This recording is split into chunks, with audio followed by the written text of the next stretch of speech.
Welcome to the B-Max Sports Podcast. Angel, we got 30 minutes for the rest of our lives. 30 minutes for the rest of our lives. Make sure to subscribe on all platforms. Let's be great. Let's be great. Hope you enjoy the show.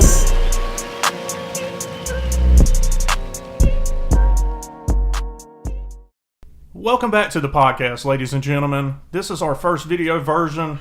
It should be interesting to see how this goes. Looking at Josh's absolutely flaming mullet over here and his toucan shirt, I must say he's really outdone himself. Josh, how was your day, my friend? It was fantastic, dude. I had a good day, man. Had a real good day. What about yourself? It was kind of hot in the plant, not going to lie, but I'm really excited about all the stuff we're getting into on this podcast today. Yeah. Should be some interesting conversations going on here. What do you think? Dude, I'm looking forward to it, especially this being our first video podcast. And our second time being in the same room while doing the podcast. I'm looking forward to seeing how it looks and working out some kinks, because you know with us there's going to be something's going to go terribly wrong. But I'm ready for it. Yeah, we're going to have to work out some kinks for sure, guys. So bear with us. The video version might be terrible the first couple of times. But if it is and you're not interested, of course, we're going to have the audio only too. I mean, we're still going to do those. And those will probably honestly come out a day before, because it's going to take me a while to edit this video, sync the audio to the video and everything. So, and you'll notice now that you see me, I talk a lot with my hands. See what I'm saying? Oh, what was that? Oh my God, what just happened? All right, so without further ado, let's jump right into the first topic for today. It's going to be Joe Rogan. Shout out to Joe Rogan, one of my favorite podcasts, honestly. He gets very interesting guests on, but guess who turned me on to him?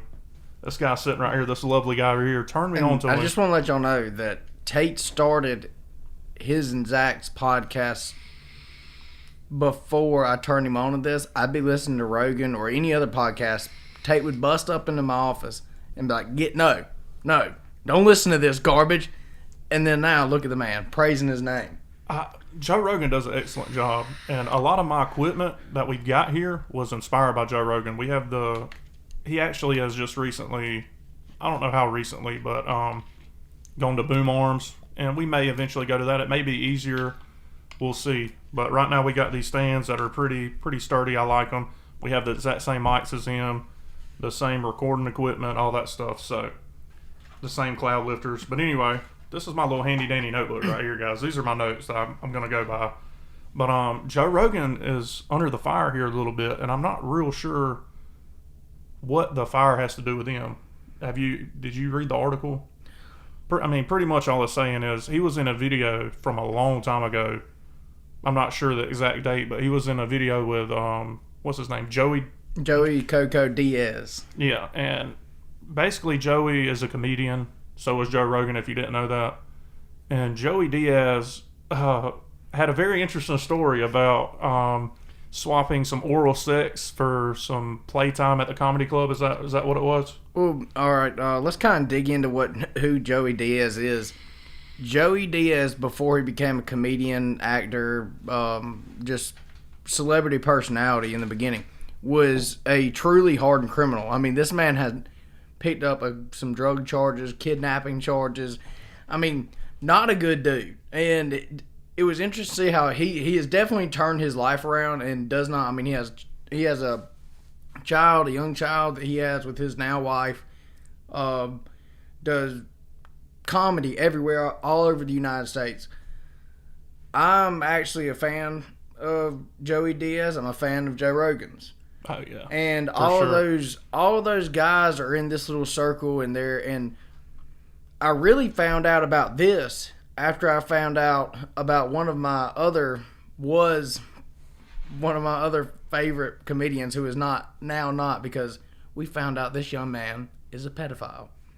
This young man that I'm referring to is none other than Chris D'Elia, pedophile, child toucher, well, alleged child toucher. But anyway, back to the Joey Diaz deal. I can see where people are upset about it, and because he was, hey, come in, slob on the knob, get your spot in the store. And at this point, I don't even realize I don't even know if Joey Diaz ever had that much power at the Comedy Store. I don't think he did. I don't think he did. I think it was just for him putting in a good word. And so I don't think he had the kind of pull at the Comedy Store, even now, to be able to say, hey, I'm going to get, I forget who owns it. It doesn't matter. But I don't think he even has that kind of pull where if some girl did come and suck his Johnson off, to get up there on the stage. And let's make this point right now, dude. I understand if people are upset with it. I understand that what he did was not morally right. But we got to think about what your morals are. We got to think about right now. In LA, in Hollywood, dude, girls are out there sucking dicks for anything. Crack rocks. So just because I mean, to me, she did him a favor, he did her a favor. And it's this not is like not it me wasn't... supporting this. I'm not supporting this at all. But what I'm saying, when you go out and you willingly degrade yourself just to get on a stage, because, I mean, obviously, if you were as funny as you thought you were, you could get on there without sucking a dick. Yeah. And that's just me. The biggest word you said right there, in my opinion, is willingly. It wasn't like he raped her or forced her to do this. No. This is a conscious decision she made. She was not, from what I understand now, she wasn't under the influence of any narcotics or alcohol. It's consensual. So what's the big deal? This lady has not come forward and tried to press charges on Joey Diaz. So I don't see the issue with it. And let's remember too, Joey Diaz is a storytelling comedian. So who even knows if this was just not a part of a bit? And, I mean, you might not think it's funny. I mean, but that's up to you. I think it's pretty funny. I think it's hilarious. But, I mean, this is why I brought up the Chris D'Elia deal. Is because if Joey Diaz would have gone there, all right, cocksuckers, because that's exactly how this old girl, she come and suck my dick and so she can get in the store. If he would have said, yes, this underage girl, yes, we'd have problems. That's when you say, okay, that's immoral. But these girls that were turning up doing this were grown women who... They came and said, you know what? I'll suck your dick for a spot at the store. So, what are you supposed to do? I mean... I'm not turning it down. I'm going to be honest. Especially if she's it's decent looking. But, I mean, and then you look at the Chris D'Elia situation. Obviously, not a good situation. The dude was messaging and asking for underage girls, naked photos, things like that. Yeah, so, and there's proof to support it. Yeah, and there's proof to support this. So yeah, dude needs to get axed. Hurts my soul. Actually pisses me off kind of because he made me a really big fan of his comedy. And you know what? Because he's a screw up and a pedophile, I don't get to listen to his comedy anymore. So that makes me furious. So exactly, but my biggest thing is Joe Rogan. If you read this article, the title of this article, right here. It says, Joe Rogan is under fire for old gross clip. Joe Rogan, literally, the dude's a comedian.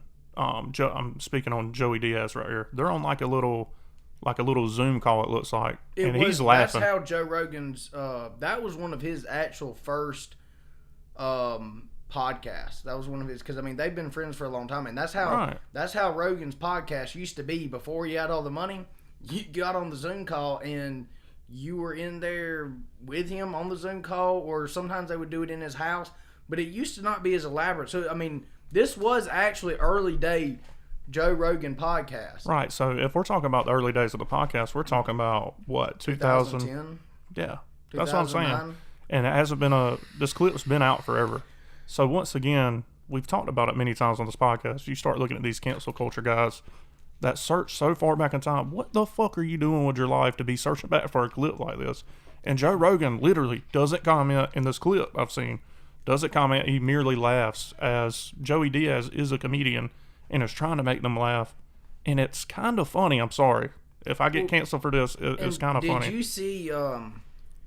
you see the guy who actually put it, this Tim guy right here, actually?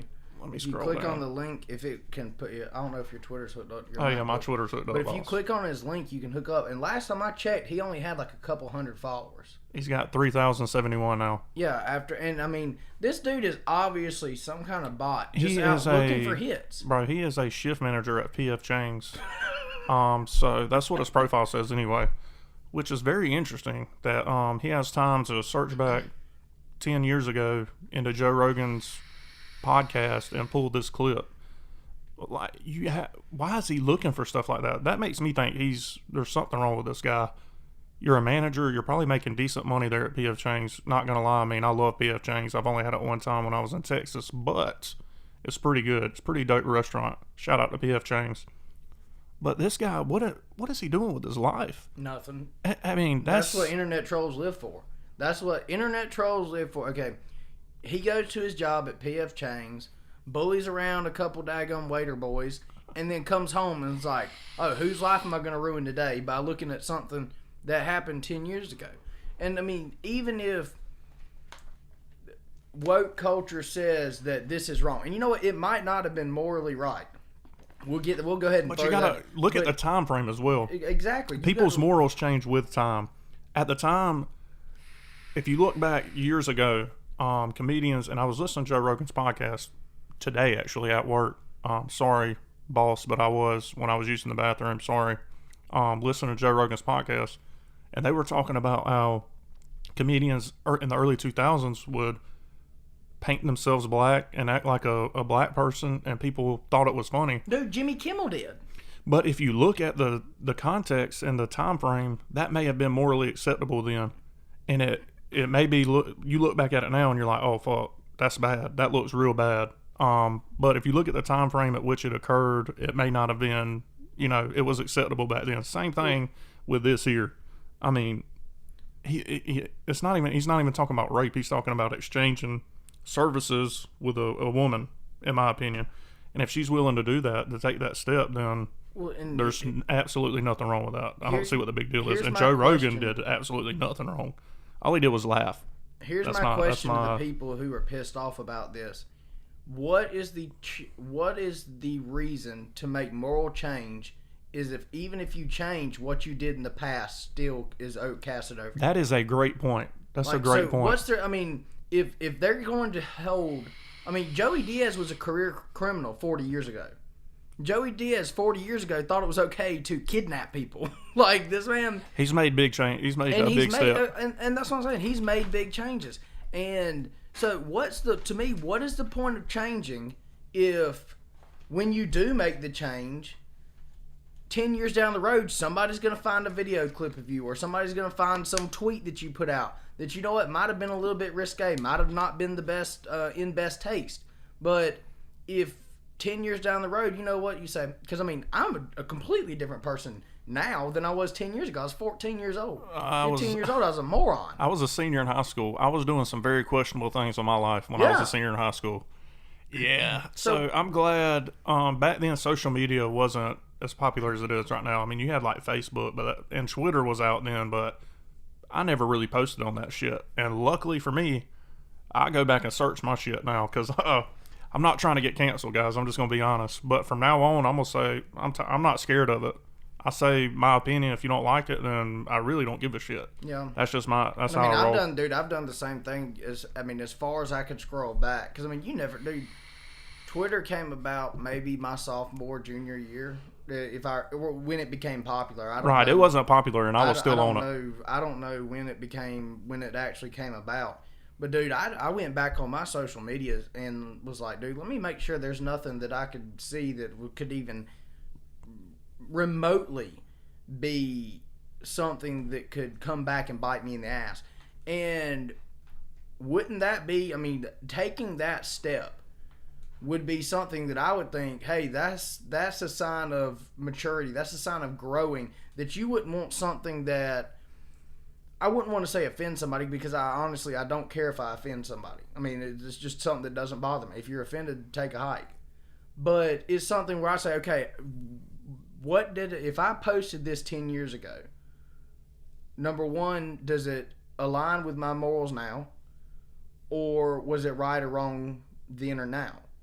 If not, and you get rid of it, I don't see what the deal is, especially if you're making a conscious decision to make a change. I agree. I mean, unfortunately, we've talked about this on the podcast before as well. Stuff you put on the internet is pretty much damn permanent. You can go back and delete it, but if it's something really controversial, good chances are, especially if you got a lot of followers, there's a great chance that somebody has screenshotted that shit, and those don't go. You can't delete a screenshot from somebody else's phone, unfortunately. But anyway, like I said, bottom line for me, I don't know why Joe Rogan's getting so much flack for this. If he thought it's funny, he really can't help his emotions and what he finds funny. So him giggling at it's not a big deal to me. All right, but anyway, that's enough of the Joe Rogan talk. Let's talk about Chop. It's the same thing as the little Chaz shit or whatever was going on. And they just renamed it. Yeah, they renamed it. It's renamed. Capitol Hill Autonomous. What's the? I don't. Get Peepaw Fuck. Yeah. All right, that'll work for me. I don't know what. I can't remember the acronym is actually up here. Let me check and see what it is. Capitol Hill Occupied Protest is their new fucking name. They keep renaming themselves. I don't know. I guess Chaz wasn't fucking hip enough, or Chaz was last week. It's already out of date.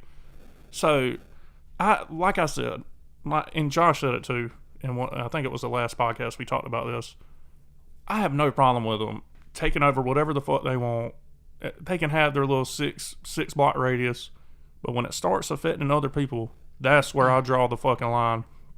And these people, unfortunately, there was some violence that occurred. Somebody was shot, and the cops rolled in, and these protesters prevented the police officer from getting to a gunshot victim.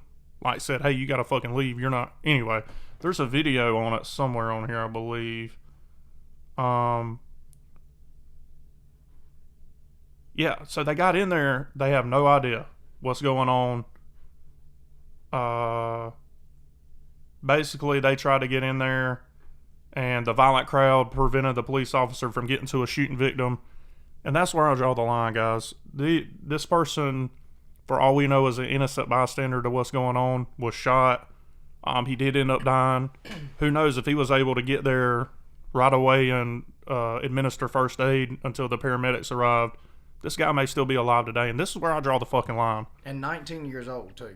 The victim was 19? Yes, 19 years old. That's exactly my point. You see these protesters very angry at police officers when they cause a death that's unwarranted, as the George Floyd case we both agreed on was unwarranted from what the knowledge we have now.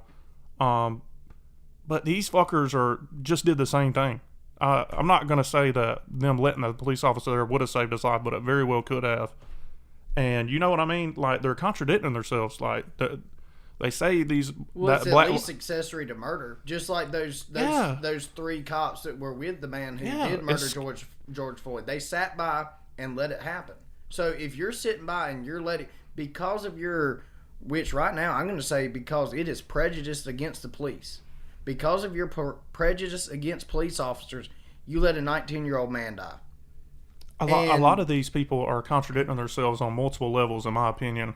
You look at I'm all for the Black Lives Matter movement, and it took me, like I said, for a long time I didn't understand that until Black Lives Matter, all lives can't matter. They go hand in hand, guys. Let's not look too deep into this. They're saying Black Lives Matter doesn't mean they're saying white people's lives don't matter.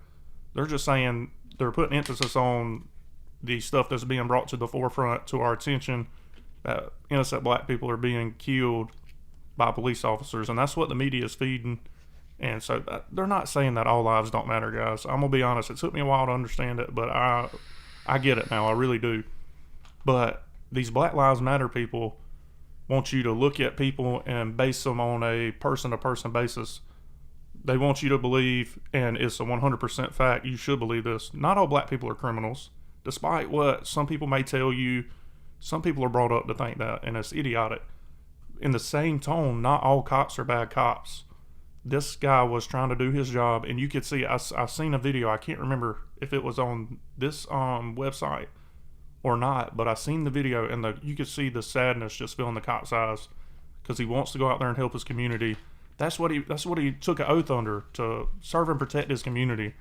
And yes, there are some bad apples in every profession, but this cop was literally, you could see his heart just sank down. They literally forced him back in the car and wouldn't let him out. It was a sad sight to see, and could have cost somebody their life. Josh, what do you think on this matter? Go ahead. Well, I mean, I think you really, you touched on everything I would have said and just the way that they've been contradicting themselves in their beliefs. They've been cutting borders, making borders. They are now using assault rifles to cover their perimeter. And like we said in the beginning, if they want to create their own little place and that's where they want to live and they want to, and they're not bothering me, you know what, dude, so be it. But when you start basically they're starting to terrorize the place up there. Yeah. They're starting to, in which, I mean, people, they don't report, there's people in there starting to starve. There's not much food going on. There's not many resources they have. So at some point, they're going to have to come out. And just like I thought that those 3 police officers that did not do anything while George Floyd was being choked to death, I think that those who kept the police officers out of the Chaz or Chad, whatever it is now, the chop. The chop. I think that I think they need to be held responsible for this. I mean, if we're going to start pushing things like this, we need to make sure it is flat across the board. This is the punishment for this.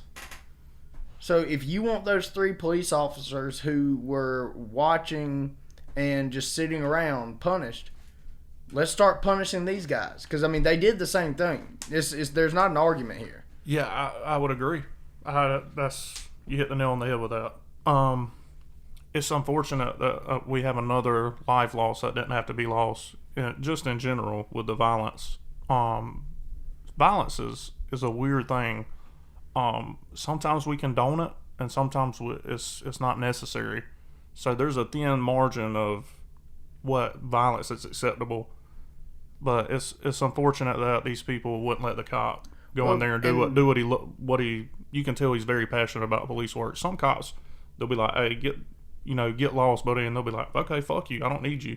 This guy, you could definitely tell he was like, "Really?" Well, yeah, and I mean, it looked like it hurt him, like that. It hurt him for sure. You could tell. He had been putting years into this profession, probably into protecting and serving the public, and he's literally seen his profession thrown out the window just because of the color of his skin. And I mean, that's not debatable. That the reason he was not welcome there, and I mean, if you don't believe me, go watch the video. The reason he was not welcome there was because of the color of his skin. That's racism. Yeah, they actually referred to us. I didn't want to get into it because, I mean, he's a cop and he's white, but they did throw some slurs at him, like, "Get your white ass out of here. Your white ass isn't welcome here." And I understand they're mad. I do. And I'm not very happy or satisfied with, until this cop gets his day in court and gets convicted, I'm not satisfied. There needs to be justice in the George Floyd case. But I think we're well on the way to getting that justice, in my opinion. And you said that, I think you said that we do not condone some kind of violence, and then we do condone other violence. Everyone, obviously, right now, the whole reason this whole movement got started was because a black man was killed in the streets. But yet, in Chicago last weekend, there was 109 gunshot victims, including a 2-year-old boy, and 12 deaths. Where's the riots for that? Where are the riots that they're saying? Because most of these people were African Americans. I don't know the exact statistics, but I mean, most of them were African Americans. So where's the riots for that? Where's the riots for black on black crime? Where's the riots for gang violence in our community? Because the 3-year-old boy that was shot was directly killed because of his father's gangland activity. So, I mean, where's the outrage? Because, I mean, I'm pissed a 3-year-old or 2 or 3-year-old little boy doesn't get to live the rest of his life. I'll be honest with you. I don't have an answer for you. It's the Black Lives Matter movement, I think, is fueled directly by the media. If the media is not pushing black on black crime or white on white crime or Chinese on Chinese crime, whatever the case may be, they're reacting to what the media feeds them. And if the media is out there in Minneapolis filming them, giving them opportunity to speak their mind, that's where the protesters are going to be, in my opinion. I can't speak for them because, of course, I'm not there. But I don't think they're interested in I think Chicago's basically a fucking war zone, dude. There's people dying there at an alarming rate. And so far, I mean, and it's a gun-free zone. So that just goes to prove to you, in my opinion, that you can tell somebody not to have a gun in a certain area doesn't mean they're going to abide by those laws. It may be harder for her to get a weapon. I don't think it is. I think it may actually be easier to get a weapon in Chicago.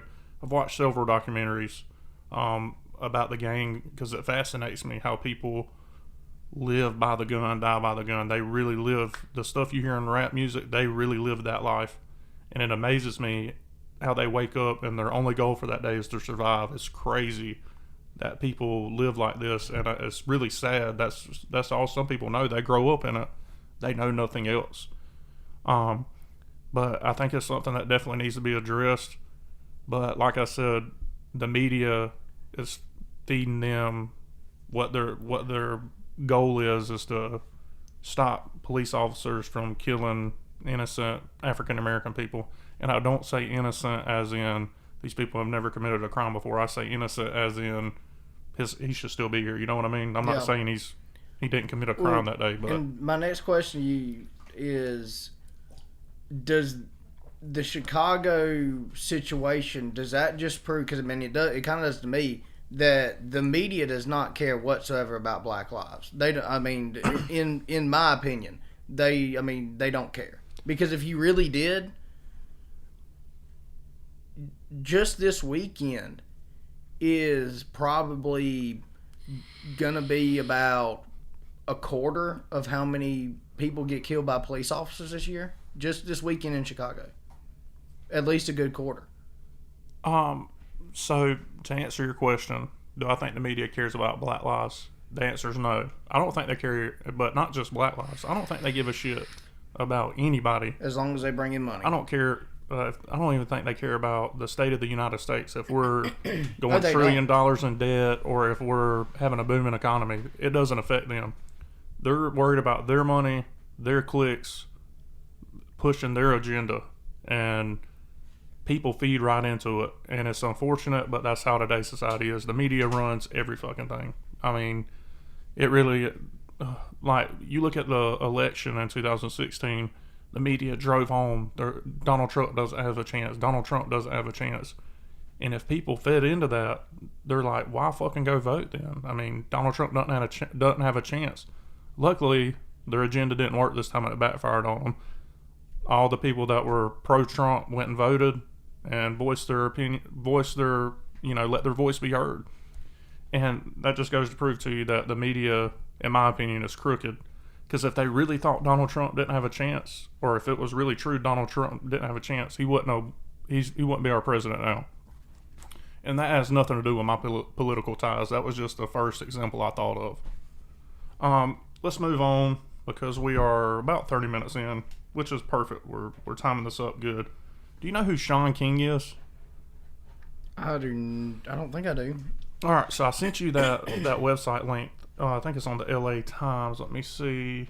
No, it's actually on WND. I don't know how credible this source is. One of our listeners, probably our biggest listener, sent us this through Facebook. Basically, the headline reads, "Tear them down. Black Lives Matter says Jesus statues are white supremacy." And that title is a little misleading because I read the whole article. Basically, this guy, his name's Sean King. I don't know what his political ties are or what he has to do with the Black Lives Matter because he's actually a white guy, come to find out. But I'm going to read you word for word his tweet real quick, and y'all can get your own opinion on this. He said, "Yes, I think the statues of the white European they claim as Jesus should also come down. They are a form of white supremacy." So he's not directly talking about Jesus being a symbol of white supremacy. He's saying the white European Jesus is a form of white supremacy. Not necessarily Jesus in himself, but anyway, I'm going to finish reading. And always has been. In the Bible, when the family wanted Jesus to hide and blend in, guess where he went? Egypt, not Denmark. Tear them down.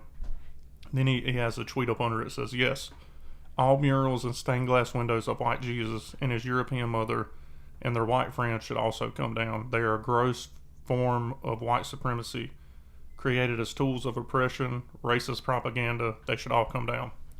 Basically, what this guy's saying is, from what I read and from what I've read in this article in general, that he thinks that especially the Southern Baptist people used white Jesus to degrade the black people and say that the white race is supreme, which is what white supremacist is, and pretty much downgrade them and say you're less than us because Jesus was our race. You know, that's basically what he was saying. And I know your father is a preacher, right? Yeah. So I know you got a take on this. What do you think? Do you think? I don't think the statue should come down. I don't think they're necessarily racist. I could understand people thinking, to be honest, we don't know, and I've done a lot of reading recently. I read the book Sapiens. This is what I'm going to refer to here. It depends on what time period you're talking about. Nobody right now was alive when Jesus walked the earth. Nobody. That's on earth. So who's to say the people of Egypt of that time weren't white? We don't know. He could have been black. He could have been white. He could have been Middle Eastern. That's what the most popular opinion, I think, is that was Middle Eastern descent or looked like a Middle Easterner. Who's to say? Who knows? So I don't think. Could it have been used to degrade and oppress slaves? Sure, it definitely could have been. And if his argument makes sense for a little bit, but I'll be interested to hear your take. Go ahead. I'm gonna let you take it. As you said, my dad's a Southern Baptist pastor. I've grown up in the Southern Baptist church my entire life. Been to multiple different churches.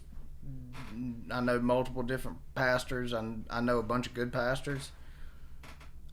I've never once ever heard of anybody using the word of God to put somebody down for their race. Never once. And I mean, I've been a Southern Baptist for the past 24 years. I don't show it the best all the time. I don't. Not the best Christian. I mean, nobody is. But to me, all this is absolute hate for morality whatsoever. I don't know what this dude. I don't know this dude. I don't know his politics. But the fact that, I mean, because if you look back in the Bible, Jesus was a Jew. Jews are Israelites. Israelites come from Jerusalem, who are Arabic people. I don't see what Jesus has anything to do with racism. And I might not be understanding his whole tweet. But me reading this article it looks like straight out hate. Just because he has something wrong with A, Christianity, B, white people.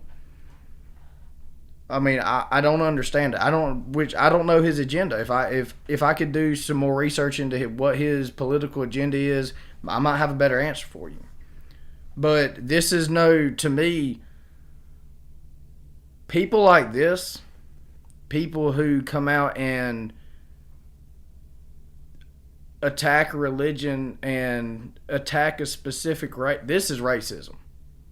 To me, this is racism. Because you, number one, are circling a certain group of people and you're segregating them from everybody else, and you're making something that you can't prove. You're making allegations that you can't prove against this secular group here that you have. So is that not racism? It might not be. I mean, he says white European people. That's a race of people. That's Caucasian people. So even if he's white, dude, there's black people who are racist against black people. There's look at Asians, dude. The Chinese hate the Japanese. Absolutely hate them. But you don't. Just because this dude is white or whatever race, it does not mean this isn't racism. And to me, this is not only racism, but it shows his absolute hatred for anything that doesn't align with his morals or his particular way of thinking. And if you want to make real change, you talk about you want to make real change and you want everybody to go on. This ain't how you do it. You don't go out and attack somebody's religion. You don't go out and attack somebody for their race, because I mean that's what this is. I agree. Bottom line, I don't think that many people have a problem with statues of Jesus. I'm gonna be honest. And the statues, I'm not really sure how a statue of concrete depicts a race anyway. I mean, and I think one of the main statues that he was, because I've seen this story I before when I was scrolling through on Facebook yesterday or the day before, and obviously I don't know who the dude is, so the name didn't ring a bell, but I think the statue that he was, one of the ones that he was mainly focused on, was the statue of Jesus Christ in Brazil. So, I mean, Brazilians aren't white Europeans. that's true. So what's your, and to me that eliminates his whole deal about how white Europeans, it's hatred towards Christianity, it's hatred towards religion, and it's inevitably if you start tearing down religious statues because it offends somebody, that's when we start losing our freedom of speech. That's when you start. Agree. I mean, because here in America, you can believe whatever you want to believe. If you want to believe in Buddha, you can believe in Buddha. If you want to believe in Allah, you can believe in Allah. But if you want to believe in Jesus Christ, that's all of a sudden wrong. Right, I agree. There's a separation of church and state. It's been like that for a long time. I think if the country was to come in there and tear that down, I think that is against the Constitution, in my opinion. It's unconstitutional, one. Two, for me, would I have a problem with it? I'm going to say yes. And not specifically because I believe Jesus was white or anything. None of that bullshit. I believe once you start losing, you give up rights, when are they going to stop? They're not. They'll slowly take all your rights. That's just the first fucking stepping stone.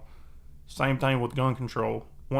If they take that and they unarm us, there's they can do whatever the fuck they want. What are we going to fight them with, our bare fists? No, I'm not. I'm not going to fight a dude with a fucking automatic rifle with my bare fist. Not going to happen. Well, and I mean, at some point, and there's going to be a lot of Christians who don't agree with me. I honestly see an argument for the separation between church and state. Honestly, I'd like religion to be out of my politics, and we just look, okay, hey, is this right or wrong? With what this bill is pushing, is this morally right or wrong? Because if you start thinking about morally, then you're going to start making tracks back to where religion comes from. Right. And I mean, that might just mean by morals. You might think it's moral to go kill a kid in the womb. I don't. I don't agree with that. But I think if we start making moral decisions instead of saying, "Oh well, you can't do this because you can't do this because my religion's against us." I think that a lot of conservative opinions, you can sit out statistics and say, "Okay, here's the facts, here's the numbers. This is why this is wrong." I don't think we need to bring religion into this, because you have the right to be an atheist in this country. So why is my right as a Christian? Why would my voice be any more important than an atheist? Because here in America, we have the same right to have both of our opinions heard. But I think at some point we have to sit down and say, okay, hey, let's see the numbers. Let's not think of, we're going to make this just because this is how we feel at this time. We're not going to make this law because this is how we feel. Let's look at the numbers. Let's look at the stats. Let's look and see what makes more sense. I think that'd be a great idea. I've always been for separation of church and state as well, just because it gives you the right to believe in whatever you want to believe, or believe in nothing if that's what you so choose. We may not always agree, but we can agree that we like our freedom of being able to believe what we want. That's just is what it is. And in other parts of the world, you don't have that freedom. If you don't believe what they think, they'll cut your fucking head off and throw you in a ditch. So I'm happy to keep my fucking freedom of religion to pray to whoever I want, and one day I'll have to answer to whoever I believe in. I like that. So, and like I said, you don't want to start giving up rights. It's a fucking rabbit hole, and it starts getting into shit you definitely don't want to lose. Gun rights would be mine. But anyway, let's move on. Let's talk a little bit about NASCAR. I didn't give you an article for this one, but I'm sure you've heard the news about NASCAR banning the Rebel and Confederate flags from all its events and event sites. I have no problem with that. Now, like you said, I kind of actually agree with it. A lot of people, especially if you look at the demographic that watches NASCAR, are very against it. And they're entitled to their opinion, but NASCAR is an independent organization. They can do with whatever they choose, like you said on the last podcast. They have that freedom to make that decision for their company. So with all that going on, they raced at Talladega. The race was supposed to be Sunday. I was all geared up, grilling some deer burgers. Yes, I'm a redneck. Yes, I watch NASCAR. Fuck off. Okay, anyway, now that we got that out of the way. Anyway, the race gets rained out. And shortly after the rain out, and they rescheduled it for Monday, yesterday for us, because we're recording on Tuesday, they released, NASCAR made a statement that there was a noose found in Bubba Wallace's garage area. And Bubba Watson being the only African-American NASCAR driver on the circuit, I guess you would call it. That's a problem for me. Now, there has been conflicting information from various sources. I'm not going to call any of them credible. Bubba Wallace knows what he saw, and regardless of if it was a noose, if it was a serpentine belt, I've heard it was a little handle to pull down your garage door. I don't give a shit about any of that. He knows in his heart what he saw. I can't speak for him because I wasn't there. But what we're going to discuss right now is NASCAR's reaction to it. I think they knocked the shit out of the ballpark. They did a fantastic job. They released a statement immediately, said there's no place for racism. If we find who did it, you will be removed from NASCAR altogether, all events. And they're saying they're not going to stand for it. 100% knocked it out the park. You can't have racism in a sport. And it looks really bad because NASCAR, their demographic, I'm going to be honest with you, most of their fans, I've been to several races, are mostly white, mostly male, beer drinkers, smoking cigarettes. I'm not trying to be stereotypical at all. That's just what I've seen. That's been my personal experience. But they are a stereotype. I mean, let's be honest. I don't want to come people out. who are people in people who watch NASCAR are stereotypically what you just described. Well, yeah, but there are exceptions to every rule. For instance, me, I don't drink beer. I don't smoke cigarettes. I don't fucking have a rebel flag waving in my front yard, shooting birds at every black person that walks by. There are people that don't fit that demographic. But NASCAR's more popular in the South, I believe, anyway. I just recently started watching it, but they knocked this out of the park. And then the drivers and all the crew members and crew chiefs, it was really a sight to see. Before the race, they staged their cars on pit lane in the order they're gonna start the race or whatever. And he put his car in neutral, and every crew member, every driver, all pushed his car together, walked out there before the national anthem.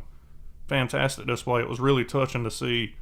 Finally, people can come together for something in defense of something that's obviously wrong.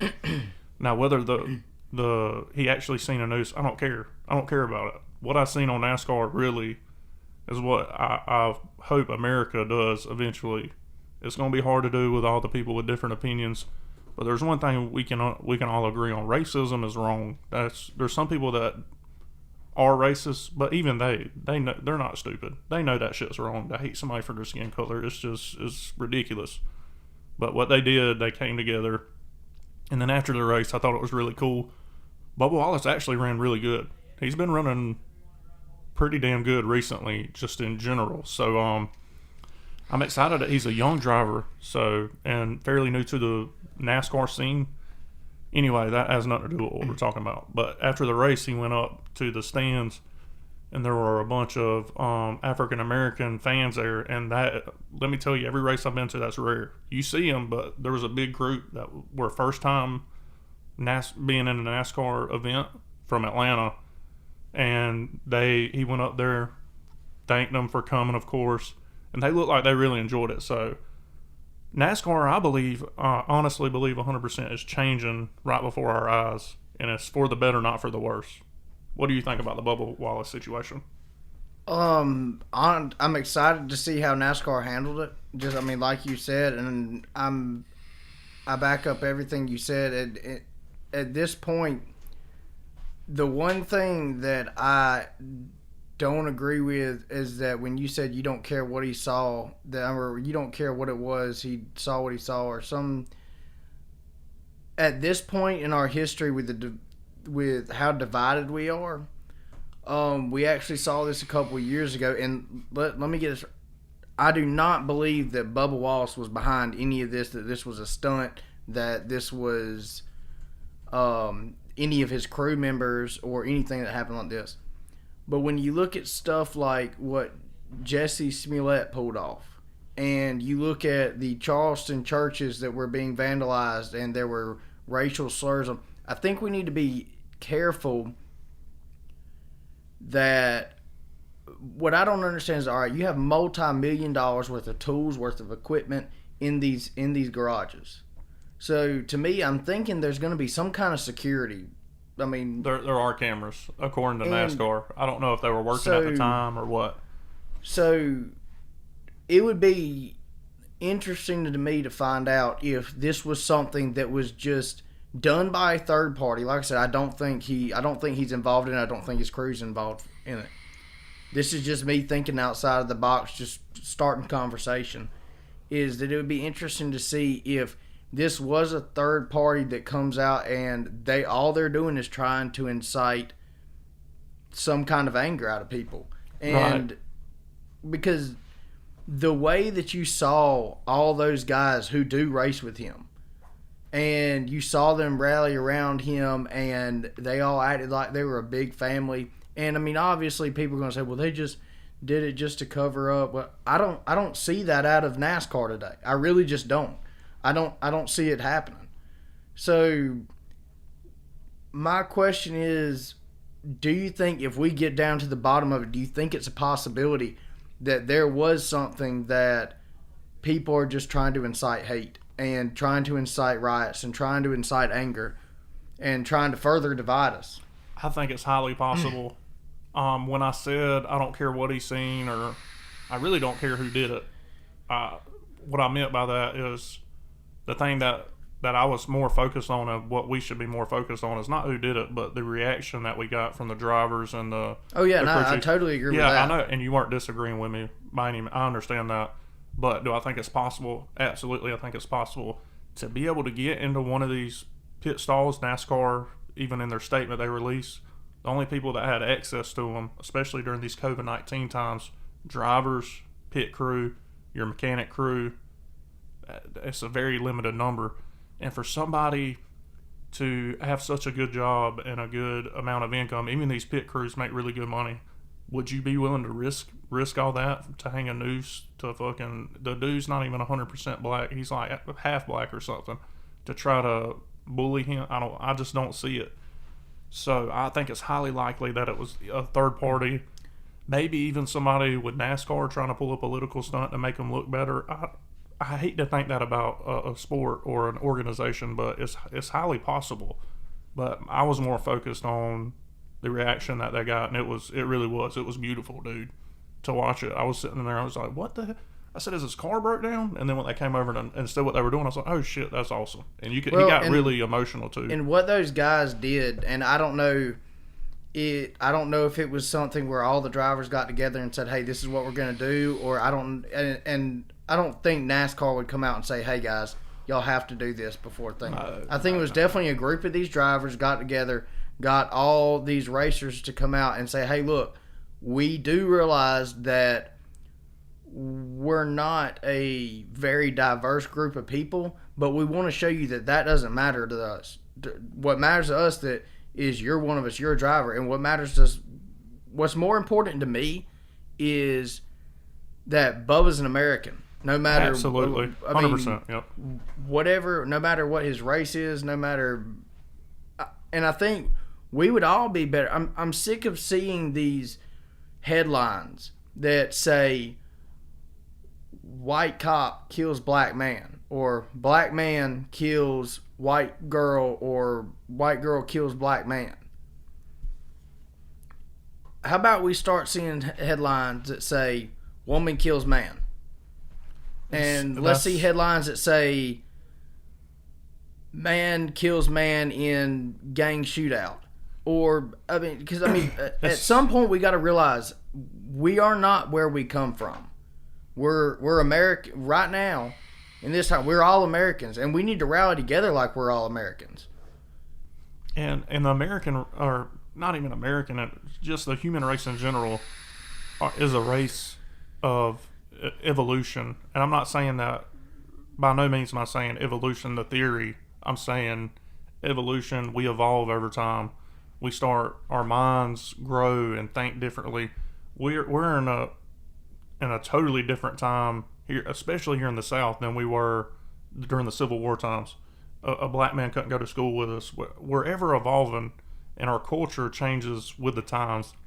And we're to a point here where I think we're at a changing point where shit's fitting to change, or shit's going to get ugly. It's going to be met with force one way or another. And like I said, some violence is condoned, some isn't. But we're coming to a point where people are starting to fight back against these injustices, and I think it's a beautiful thing. But there's a certain point where I don't condone certain things. I'm not going to get into my personal beliefs. Everybody is entitled to their own opinion. That's the beautiful thing about America. So that's my thing. And NASCAR is no exception to this. They're going to evolve and change as time goes on. You look back 50 years ago when NASCAR was still in its infancy. They were racing on a fucking beach in Daytona. Now they've got these huge tracks with lights. They can have fucking tens of thousands of fans in there. People on the infield in their big ass campers. Everything evolves, and I think NASCAR is open to that, and that's great to see from such a large and powerful organization. So, like I said, we're all creatures of evolution.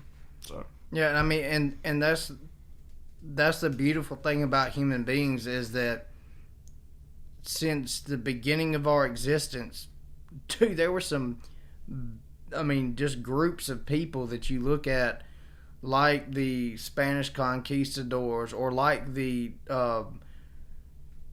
Indians that were native to America. Dude, these people did not care one thing about their fellow man. Like exactly. And they were just ready to wipe people out. We've came so far from what we used to be, and who we used to, and we've evolved from who we used to be, and we've become more civilized. We've become more aware of. It doesn't matter if I don't know Joe Smo from down the street. He's no threat to me, so we can live in peace. We can live without fighting anymore. I mean, this is a civilized world now. I have a phone right here that I can walk down the street, and if I have any question, I can type it into the phone and automatic knowledge. Yeah, that's what I'm saying. Yeah. I mean, we're further, and I think I see it. I mean, we're going to, in the next 10 years, we're going to evolve more. We're going to become more civilized. We're going to become. I think knowledge at this point is power, and once you educate yourself more and more, then we can't go wrong with it. You can't go wrong with more knowledge. You can't go wrong with thinking more. And I think that's the beautiful thing about podcasts today, is because anybody, I mean, you see me and Crackhead over here, we're two Joe Smos, just random dudes who felt like we wanted to tell people about our opinions. Anybody can get online and tell their opinions now, and I think that's really good, because yes, you can have these debates. Yes, we can have these conversations. We can throw our opinions out there and let other people discuss them too, as well.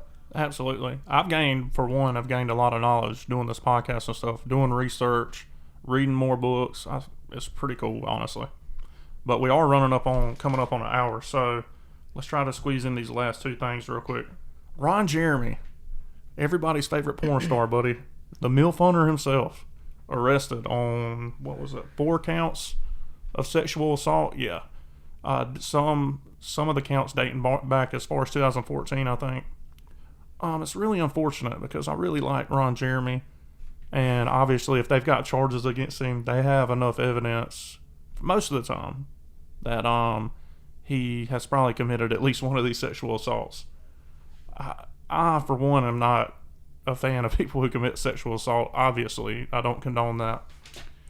For a man that I know exactly what you're about to say. For a man that has had so much what you're about to say. sexual intercourse and the quality of woman he has had sexual intercourse with, to have to go and force himself on people, it just blows my mind. Like, dude, you have banged you've and had I've witnessed enough. it. You've had enough. Speaking of this, Well, I mean, my thing is, look at the dude now. Yeah, he's fucking sad looking. He's getting old. That might be the reason. Time has not been good to my friend Ron Jeremy. He's probably lived a very fucking rugged life, I would imagine. Drugs, probably, He alcohol. definitely looks like he's lived hard. Yeah, and some people choose to live that way, and that's just all they know. But, Ron, come on, buddy. You've had enough sex to last me and you both a lifetime, buddy. And the quality of women I've witnessed you do is just outstanding, and I credit you for that. But I cannot condone your actions here, and you're probably going to jail. I'm like you. I don't understand. I mean, there is no telling how many women that, number one, he's had sex with on screen, and then number two, women who have seen him out and about and seen him at a bar and said, dude, that's Ron Jeremy, the most legendary cock in porn. Yeah, and the MILF hunter. I want to be the MILF. Let's get it on. And they just offer. There's no telling how many women that he has absolutely laid the hammer to over these past. Dude, he looks. His past career. And then you go out and do some. I mean, and this is as early. I mean, there's alleged raping of a woman at the same bar as one of his sexual assaults in 2019. This is as recent as last year. Yeah, so he's been getting away with it I say getting away with it as in charges, or he's just now going to court on the shit. So I don't really have much to say on this other Lock than him up. Shame on Lock you, him Ron up. Jeremy. You dipshit. Lock him up. I can now A man who had so much acted like he had so little. Yeah, and unfortunately for me and Hutto have made this agreement where I haven't been watching porn. I think it's going on 3 weeks. I haven't been really keeping up with it, but honestly, I've been so tired, or I keep myself so busy throughout the day. It used to be just like a habit, and that's all it is. It's all of a sudden like. But now that I just bringing up, I hadn't even thought about porn until we started talking about Ron Jeremy, honestly, and then I was thinking about it. It's like, hey, I haven't watched porn in a while. I don't think about it. So. And that's the weird thing is that we were talking about in the past podcast, maybe 3 or 4 pods ago, is we were talking about the effect on your mind is because when you are engulfed in it, when you do see it every day, it's like, dude, right at bedtime. That's all you can think about. Yeah. But now you've gone 3 weeks and probably the past 2 weeks you haven't even thought about. Dude, I can't say that I haven't thought about it at all. There's been times when, especially on the weekend, a couple weekends ago, my roommates went to the beach, so nobody was here to keep me busy. I was sitting in my bed, and I was like, Well, I mean, the thing is, you're a guy, and I mean, a man's natural instinct is to want to see a woman naked. Absolutely. I mean, there's no ifs, ands, or buts about it. That's a man's natural instinct. So, yes, it's going to cross your mind, but to me, it was just crazy how much it didn't anymore. Yeah. Like, it was just maybe a fleeting thought every now and then it's just like, do you even want to act on it? Nah, that's too much effort. It's too much effort. I'm a lazy bitch. I'll be honest with you. Anyway, so our last thing is Dr. Anthony Fauci. Is that how you say his fucking name? Fauci? I don't even know how to say this guy's name.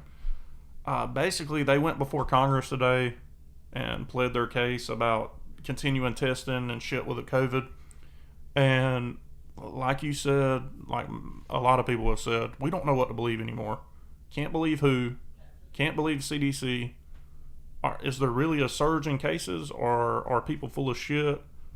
I don't know. This dude's a doctor, but there's no telling who's backing him. Oh, he's got an agenda. There's no That's doubt. what I'm saying. What's his agenda? And here's my thought on that. Can we go wrong with testing people? My opinion, no. The more people we test, the more people we know who don't have it, the more we can get data. And I mean, that's where we've gotten our data so far. And to me, when you have any kind of disease with a 98% survival rate, I mean, obviously you have your old that it does concern you. But there's at a point when it's killed more people over 100 than it has killed under 40. We got to start thinking, man, is it? Do we need to stay on top of it? Yes. Does it need to be where I go to work and we're spending no telling how much money on masks to give out to every single person at work because we're afraid we're going to get it? I mean, most of the people we work with are healthy people. Most of the people we work with bust their butts every day and are in decent shape. There's a few exceptions, but I mean, there's a few exceptions in any place. I mean, but for sure. I don't think we can go wrong with continued testing. But that I will agree with him on. I do think we can go wrong with your government overreach with governors who we obviously see, like California's Governor Newsom, where he's going to see something like this. He's going to read this article, and they're going back on lockdown. He's going to justify taking rights away from the American people with the article, because they look at guys like Dr. Fauci and put him on a pedestal and say, this is the guy. We're getting no other. We don't care about any other research. We don't care about anybody else's opinion. This is the guy. This is who we're listening to. And that's how they're going to justify keeping the country in lockdown.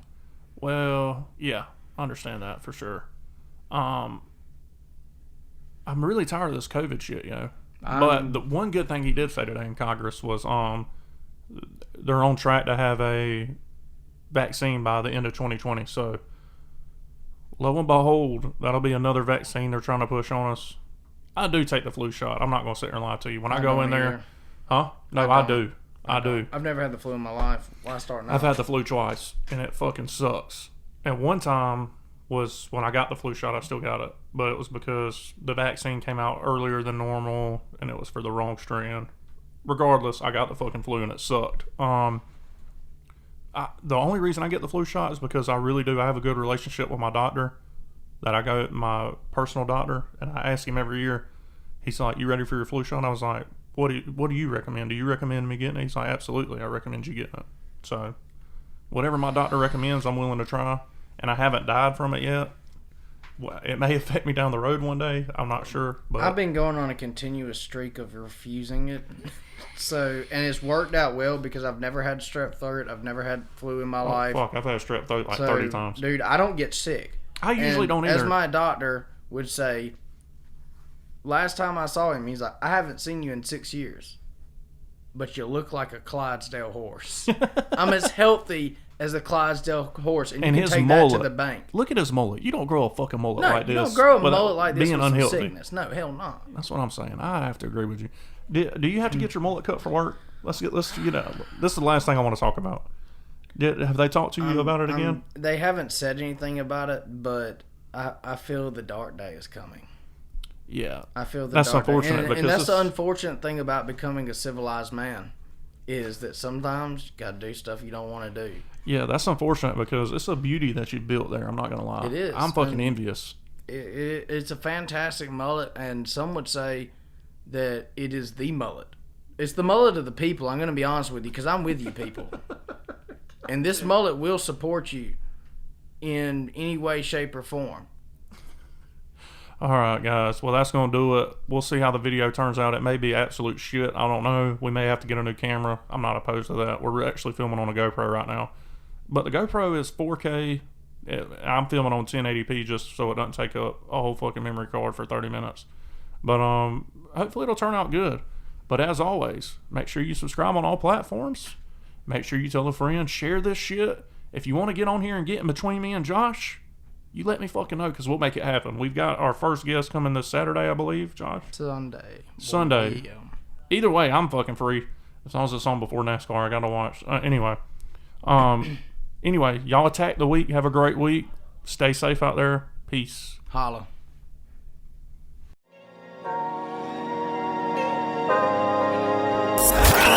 Thanks for tuning into the B-Max Sports Podcast. 40, run, Lindsay, 25, 20, 50, 10, 5, Lindsay, stop. We hope you enjoyed today's episode. I love the show, guys. You're awesome. Listen, my whole family loves it, man. I never miss an episode. It's the best. We'll see you next week. Go rock this thing, huh? Love you, man. Go get it.